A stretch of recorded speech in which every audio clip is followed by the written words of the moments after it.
Hello everyone, welcome to my channel. Keep it simple but significant. I am your host Sasi. Let us start today's discussion. In which year was the House of Pupil named as लोक सभा? House of people का नाम रख दिया गया था लोक सभा। ये किया गया था 1954 में। पहली बार जब इलेक्शन हुआ था तो 25 अक्टूबर 1951 से 21 फरवरी 1952 के बीच में इलेक्शन हुआ था और 17 अप्रैल 1952 को पहली हाउस ऑफ पीपल बैठी थी। फिर उसके बाद 14 मई 1954 को हाउस ऑफ पीपल का हिंदी नाम लोकसभा रखा गया था। In the Constitution of India, promotion of international peace and security is mentioned in which of the following part? तो promotion of international peace and security को मेंशन किया गया है किस पार्ट में?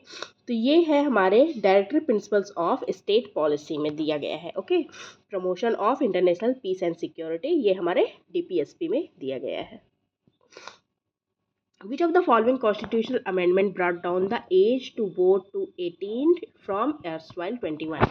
21 साल से घटाकर 18 साल कर दी गई वोट की उम्र। हमारे कॉन्स्टिट्यूशन के आर्टिकल 326 में ये दिया गया है और जो अमेंडमेंट ला के इसको घटाया गया है एज को, तो ये है 61st constitutional amendment act. Okay, और ये राजीव गांधी जी के समय में लाया गया था। When was the Financial Stability and Development Council constituted? FSDC, Financial Stability and Development Council जो है वो कॉन्स्टिट्यूट किया गया था 2010 में। Answer is D.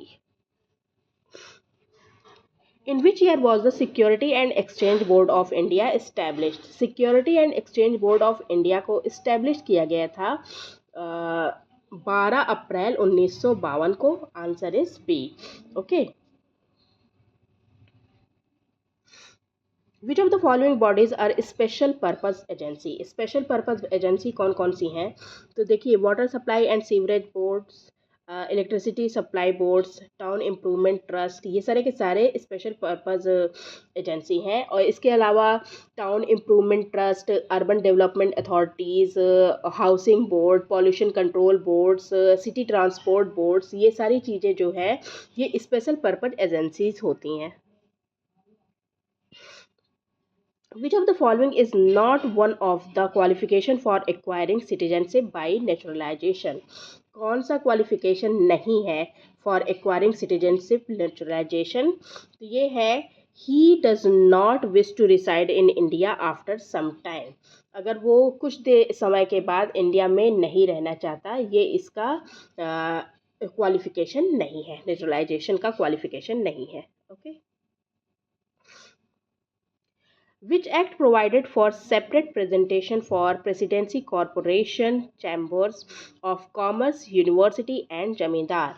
तो कौन से एक्ट ने प्रोवाइड किया था separate representation of presidency corporation जो है chambers of commerce, universities and जमींदार? तो ये एक्ट है आपका इंडियन काउंसिल एक्ट 1909।